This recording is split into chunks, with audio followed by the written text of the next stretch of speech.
Yo mga idol, kamusta? Sports Talk PH nga pala. Ang laban ni Munguia, pag-usapan natin yan mga idol.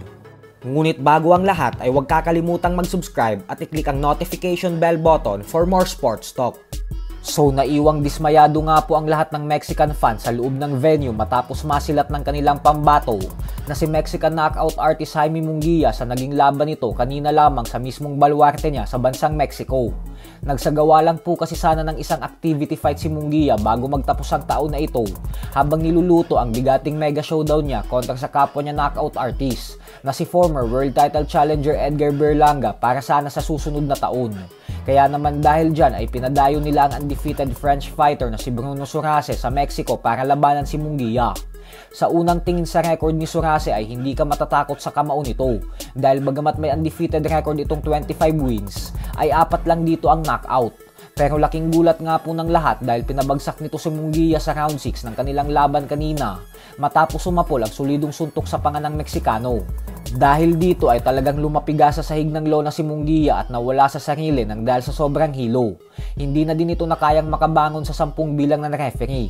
Kaya naman nakuha ni Sorace ang panalo via 6 round knockout. At umabante na ngayon ang kanyang record sa 26 wins with 5 knockouts at walang talo.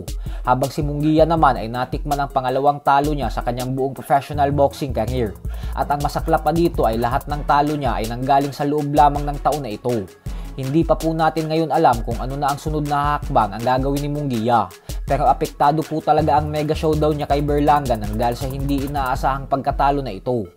Ang talong ito ni Munguia ay malaki ang pag-asang manalo bilang 2024 upset of the year. Gawa ng heavy underdog talaga si Sorace at halos walang naniniwala na kaya niyang talunin si Munguia.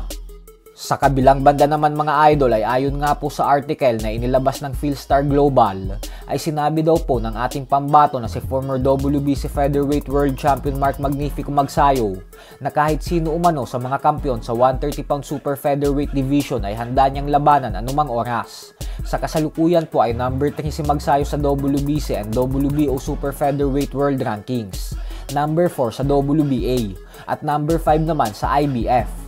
At dahil kasama siya sa ranggo sa lahat ng 4 na major boxing organizations, kaya naman hindi po talaga malabo na mapalaban na agad siya sa isang world title fight sa lalong madaling panahon.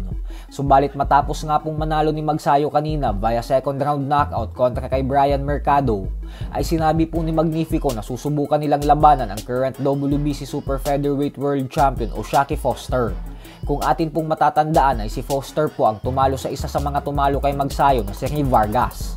Pero ganun pa man nga po ay bago kay Foster ay kailangan din munang talunin ni Magnifico ang number 1 rank contender ng WBC na si Eduardo Hernandez. Ang bakbakang Magsayo versus Hernandez ay may posibilidad na maganap sa unang bahagi ng taong 2025 bilang isang WBC title eliminator fight. So hanggang dito na lang po muna tayo mga idol.